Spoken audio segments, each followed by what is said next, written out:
ओम शांति। आज सुनते हैं 29 नवंबर की मुरली से दिल में छपने वाली गहराई की बातें। आज जो बात दिल में छप गई वो बाबा ने कहा, बच्चों में खान पान, रहन सहन, बोल चाल बड़ा फजीलत चाहिए, मतलब मैनर्स चाहिए।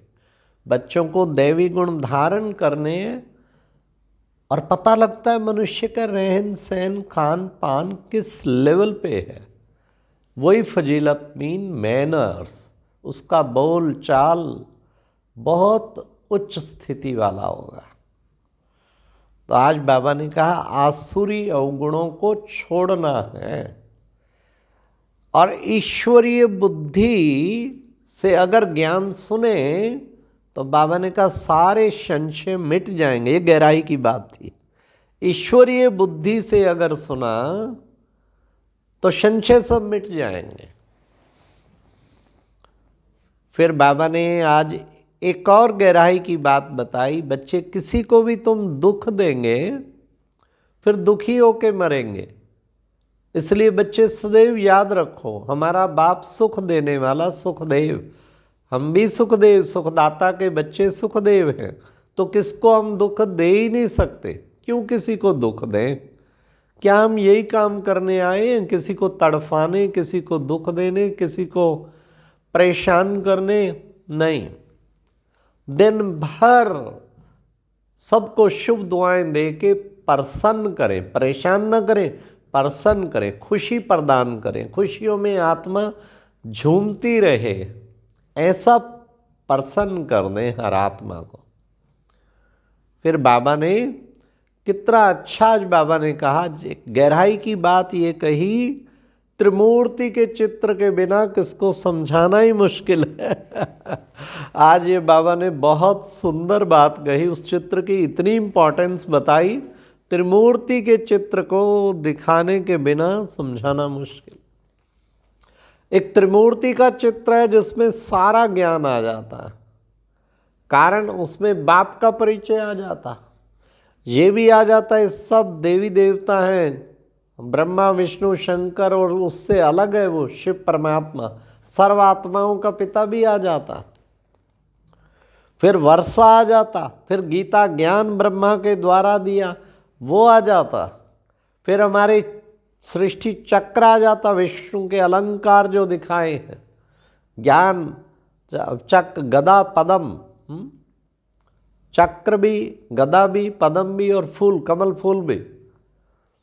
तो सारे एक एक चीज को वर्णन कर रहे हैं और कनेक्शन जुड़ा हुआ है शिव बाबा से, तो योग भी आ जाता है, अंतिम विनाश की बात भी आ जाती शंकर के द्वारा।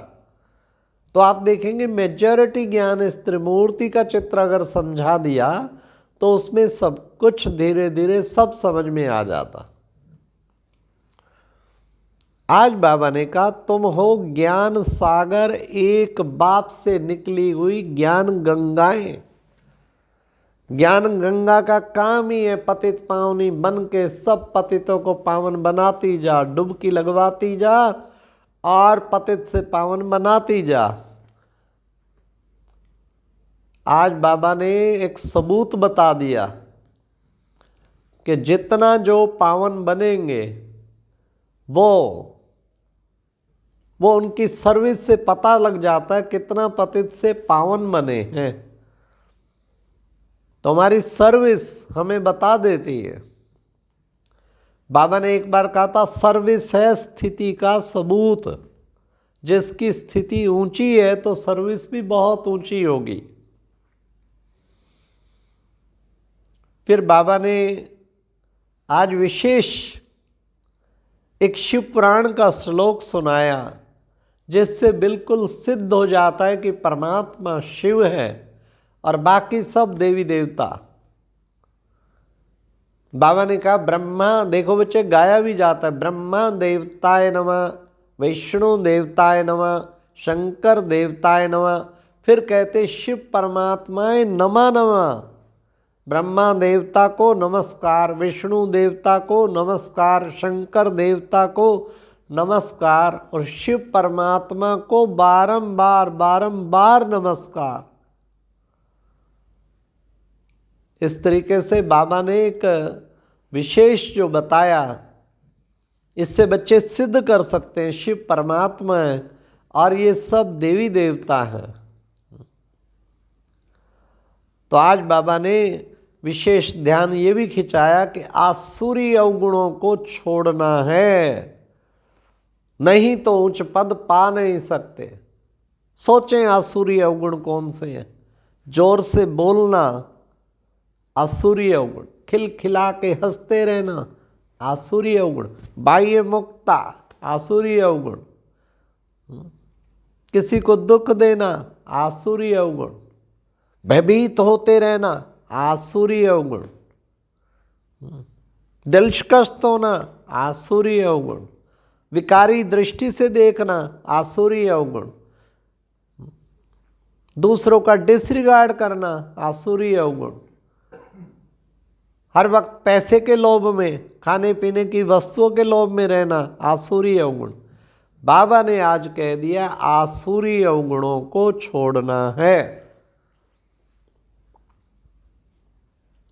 फिर बाबा ने आज एक गहराई की बात जो बताई, हर एक को अपना अपना खूब पुरुषार्थ करना है, जो करेगा सो पाएगा। हम दूसरे को ना देखें वो क्या कर रहा है, वो क्या, मुझे दिन रात बाबा का ईश्वरीय ज्ञान का पुरुषार्थ करना, हर एक को अपना अपना पुरुषार्थ करना है। जितना पुरुषार्थ करेंगे उतना महान बन जाएंगे। बाबा ने कहा सबको कहो आओ तो हम आपको ब्रह्मा के 84 जन्मों की कहानी सुनाएं। हम सब ब्रह्मा कुमार कुमारी हैं, अभी पावन बन के हम सब देवी देवता बन जाएंगे। ये चलता है, चक्र चलता रहता है और चक्र को जितना घुमाएंगे उतना ही चोटी चक्र घुमाते घुमाते चक्रवर्ती बन जाएंगे। आज बाबा ने विराट रूप के चित्र के ऊपर भी बताया, ब्राह्मण चोटी, देवता सिर और क्षत्रिय भुजाएं और वैश्य पेट और शूद्र पैर, ये दिखाया विराट रूप के चित्र में। चोटी, हमें अपनी चोटी का नशा होना चाहिए। हम हैं पवित्र ब्राह्मण जो चोटी है। आज बाबा ने कहा तुम बच्चों को बाबा का फरमानवरदार वफादार बनना है। कैसे बनेंगे? बेहद के बाप के साथ पूरा पूरा फरमानवरदार वफादार बनना है। जो बाबा का फरमान मिले उस पे पूरा पूरा चलें तो फरमानवरदार बन जाएंगे। वफादार, बेवफा कभी नहीं बनना। माया रावण कितना भी अट्रैक्शन करे, नहीं भाई मैं वफादार हूँ, भगवान की वफादार, भगवान से जरा भी मेरी कोई आंख कहीं और डूब नहीं सकती। यह वफादार आत्मा के लक्षण। हमें ऐसा वफादार बनना है। आज बाबा ने अटेंशन खिंचा दिया, जो दुख देंगे दुखी होकर मरेंगे। इसलिए सुखदाता के बच्चे तुम बच्चों को सबको सुख देना है, दुख जरा भी किसी को नहीं देना है। अब बाबा ने कहा अंत में तुम्हें सब साक्षात्कार होंगे कि कौन क्या क्या पद पाएंगे।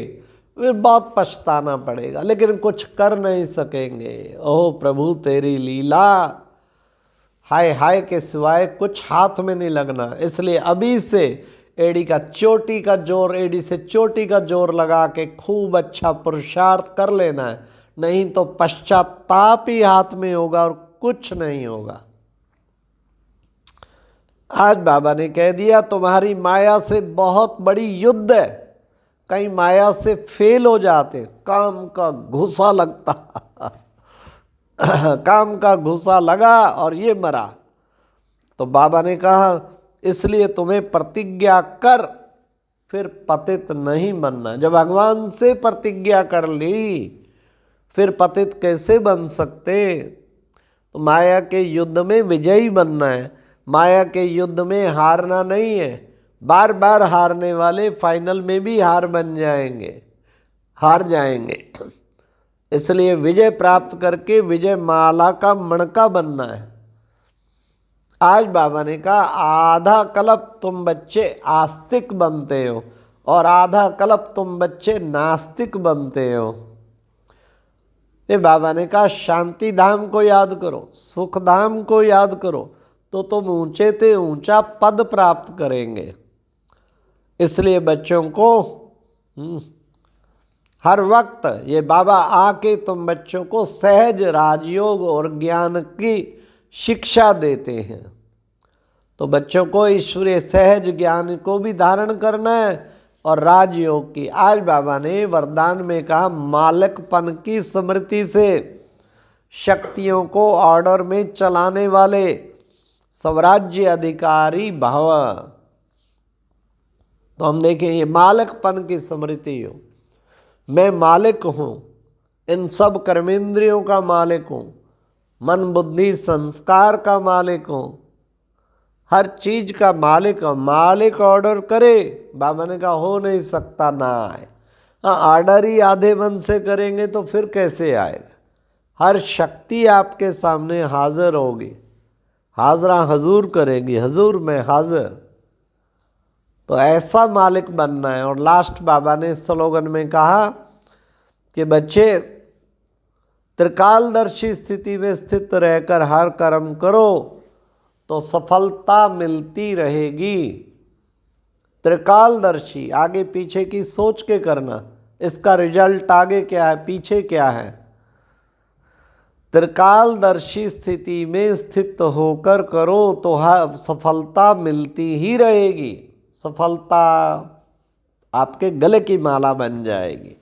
अच्छा, ओम शांति। ये थी दिल में छपने वाली मुरली की गहराई की बातें।